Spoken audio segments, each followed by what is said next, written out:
शुक्लाम्बरधरं विष्णुं शशिवर्णं चतुर्भुजं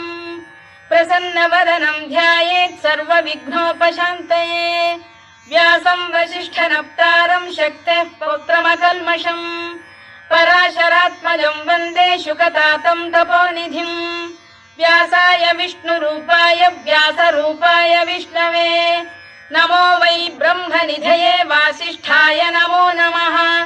अविकाराय शुद्धाय नित्याय परमात्मने सदैकरूपरूपाय विष्णवे सर्वजिष्णवे यस्य स्मरणमात्रेण जन्म संसारबन्धनात् विमुच्यते नमस्तस्मै विष्णवे प्रभविष्णवे ॐ नमो विष्णवे प्रभविष्णवे। श्रीवैशम्पायन उवाच श्रुत्वा धर्मानशेषेण पावनानि च सर्वशः युधिष्ठिरः शान्तनवम्